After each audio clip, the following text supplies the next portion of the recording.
Всем привет, всем здрасте, дорогие друзья, с вами Кисель. Давненько не рассматривали с вами корабли из вселенной Star Citizen. Судя по всему, выход новой полетной модели будет не скоро, и ждать ее выхода еще долго, а рассказать вам про различные корабли стоит. Сегодня у нас на очереди легенда Объединенной Империи Земли, линейка кораблей Hornet Mk2. И напоминаю, что каждый лайк и комментарий продвигает видео, что очень сильно помогает каналу. Спасибо. Истребитель Anvil F-7A Hornet Mk2, представленный в 1944 году, является нынешним базовым истребителем превосходства в космосе Объединенной Империи Земли. Наследник столетней традиции, заложенной оригинальным F-7A Hornet Mk1, Хорнеты в основном размещаются на авианосцах и используются для выполнения различных задач, включая боевое воздушное патрулирование, перехват, наземные атаки, разведку с применением силы, сопровождение и ударные операции. Первоначально доступный только военным Объединенной Империи Земли, он стал доступен гражданским лицам в рамках инициативы ускорения гражданской силы обороны в 1954 году. Когда вам говорят «средний истребитель Объединенной Империи Земли», вы примерно себе представляете унитарный, упитанный истребитель современности с слегка отличающимся дизайном. Некая стандартная рабочая лошадка. Тут оно так и есть. Не сказать, что красавец, но и ничего отталкивающего в нем нету, особенно по сравнению с его предыдущей версией. Единственное, что его отличает от современных самолетов по визуалу, это его высота. Уж больно упитанный кораблик получается, хотя это и средний истребитель.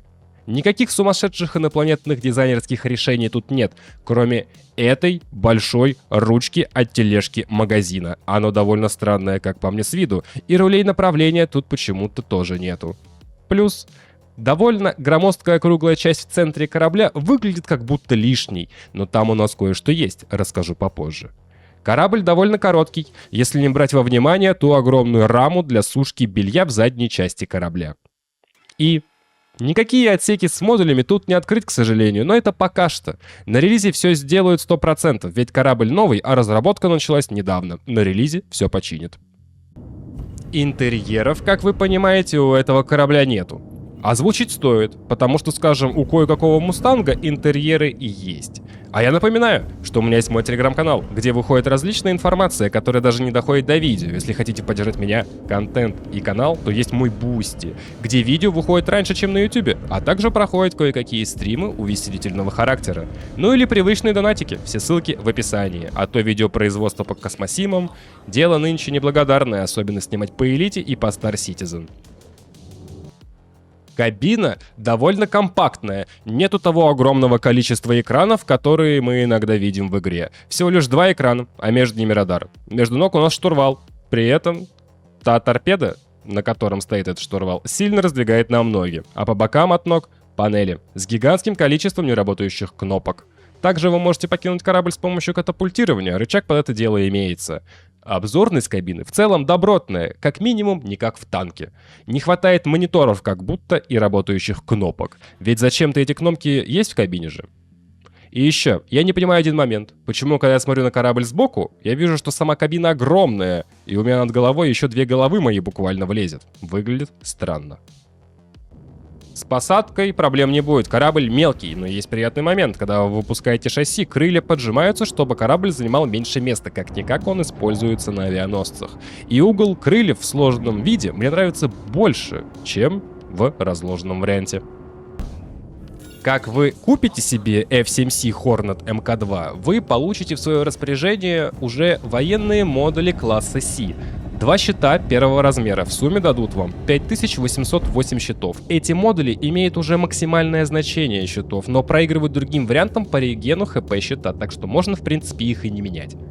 Силовая установка 2 штуки первого размера, также военного класса. Кулеры тоже военные 2 штуки первого размера. А вот квантовый движок уже не военный, как все остальные модули, а гражданский. Но его дальность 130 гигаметров на секундочку при скорости 165 тысяч километров в секунду, что добротно. То есть корабль сходу у вас по модулям готов к бою. Правда, с ним можно еще кое-что сделать, но об этом чуть-чуть попозже.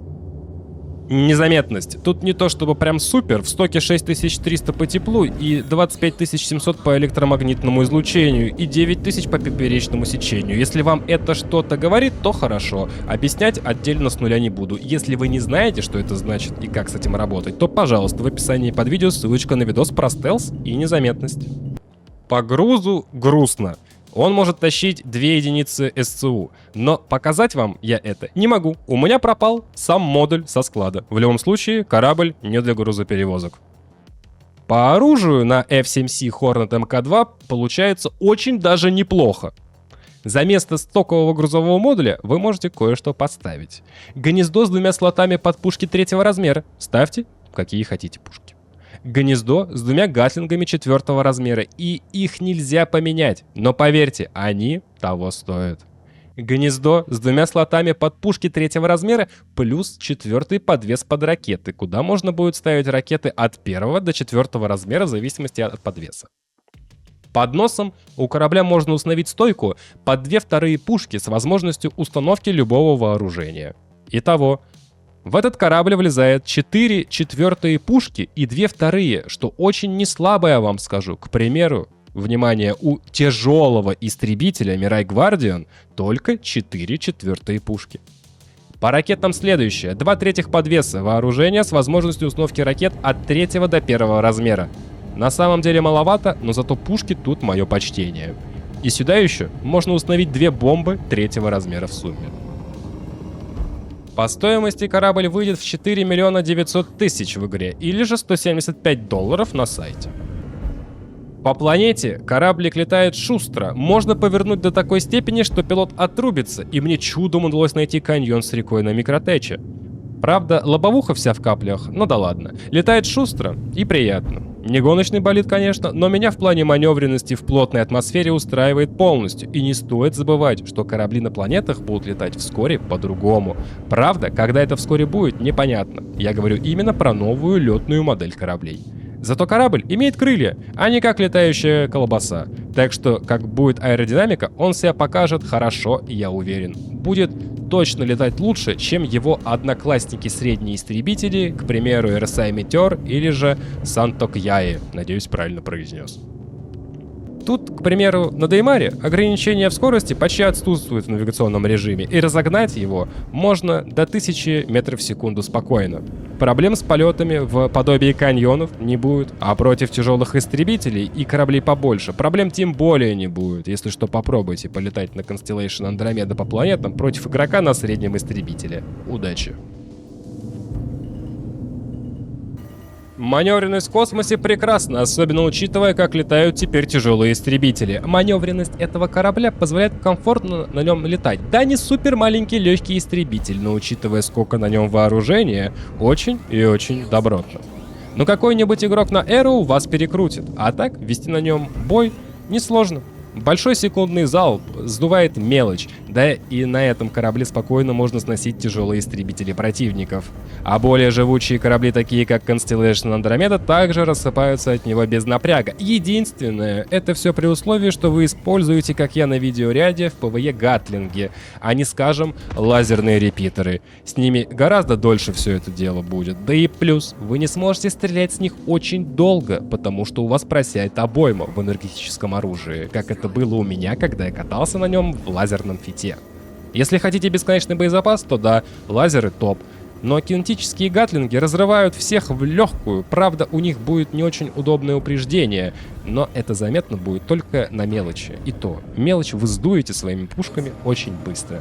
Единственный минус — это ракеты, которые могут по вам пустить толпой. Но тут проблемы будут у всех кораблей. Я летал на тяжелых истребителях много. Меня бесила их маневренность. Летал на мелких истребителях. Меня бесил их маленький урон, но радовала маневренность. А тут все плюсы собрались воедино. И как вы понимаете, у этого корабля целая линейка представлена в игре. Много разных модификаций. Они не прям очень сильно отличаются, но отличия кое-где существенные, так что проговорить этот момент стоит. С обычным Хорнетом разобрались, теперь немного поговорим про его модификации. F7C Air Hornet Tracker Mk2 представляет собой специализированный вариант F7C Hornet Mk2.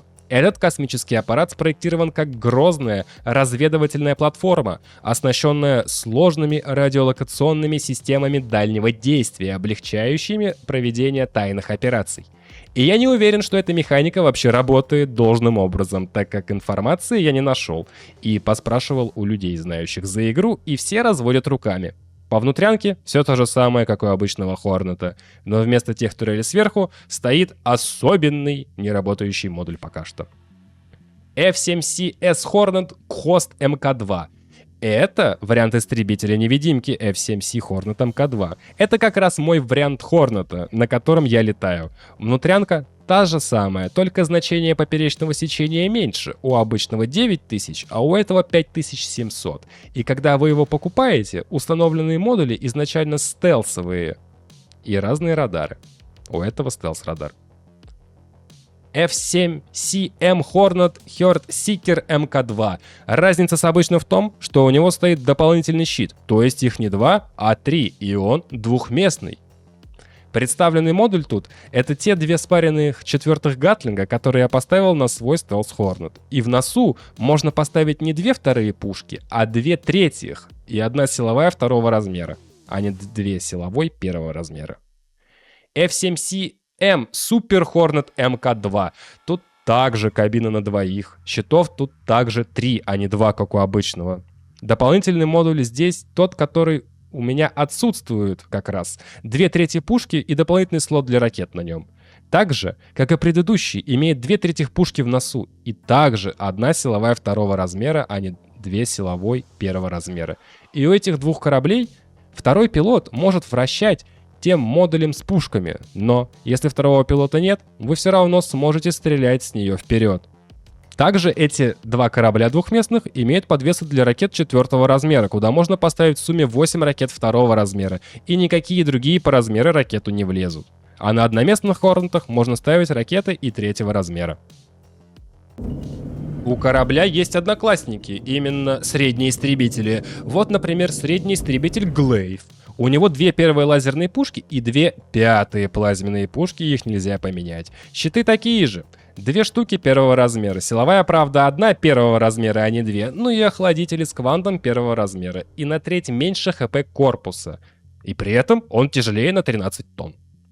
Не знаю каким образом, но корабль RSI Meteor тоже считается средним истребителем, хотя весит 240 тонн, против наших 62 на Хорнете МК-2. Не намного хуже по маневренности, кстати, слева он, справа Хорнет, а по скорости еще и быстрее, чем наш кораблик. И в 3 раза больше хп корпуса. Хотя внутренние модули тут такие же, а вот оружие тут уже серьезное. Тут также 6 пушек, но тут 2 пятых баллистических орудия, которые не поменять.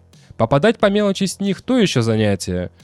По средним кораблям отрабатывает получше. И остальные 4 пушки все 3 размера. Есть еще представитель класса с названием, которое, я надеюсь, правильно выговорю, Сантокьей. Или Сантокья. У него только 4 пушки 3 размера, но зато щитогенератор 2 размера. 1 штука, где уже 9240 щита. В принципе, у Супер Хорнета щитов плюс-минус столько же. По кораблю могу сказать следующее. Отличная рабочая лошадка. Вместо обычного Хорнета МК-2, если есть возможность, возьмите его стелс-версию. Или же возьмите сразу Супер Хорнет из-за более высокой орудийной мощи и количества щита. Я летаю на стелс-варианте и бед не знаю. Доволен им как слон, мне его хватает абсолютно везде. Если, конечно, я не попрусь на нем выполнять миссию в Стентоне с Хаммерхедом или же Полярисом. Да и не стоит думать, что лучше взять Супер Хорнет и летать вдвоем, потому что один Супер Хорнет с 2 людьми проиграет 2 людям на 2 Хорнетах. Я все же сторонник 1 пилот, 1 корабль, когда речь идет о истребителях. Единственное, что бесит в плане визуала, то это высота. Но это чисто придирки. Но есть еще моментик. Есть более прокачанная версия данного корабля под названием F7A МК-2. Военная версия, где различие с обычным в том, что вы можете в носу ставить 2 третьих пушки, а не 2 вторых. Также 2 четвертых подвеса под ракета с возможностью ставить даже 4 ракеты на него и со 2 силовой установкой. А так внутрянка та же, что и у обычного Хорнета, и его не купить, по крайней мере, пока что. Напишите, как вам, дорогие мои, этот шикарнейший кораблик, какую модификацию его вы используете, и какой другой корабль вы берете за место этого. И напишите обязательно почему. С вами был Кисель, всем до встречи и пока-пока, увидимся в космосе.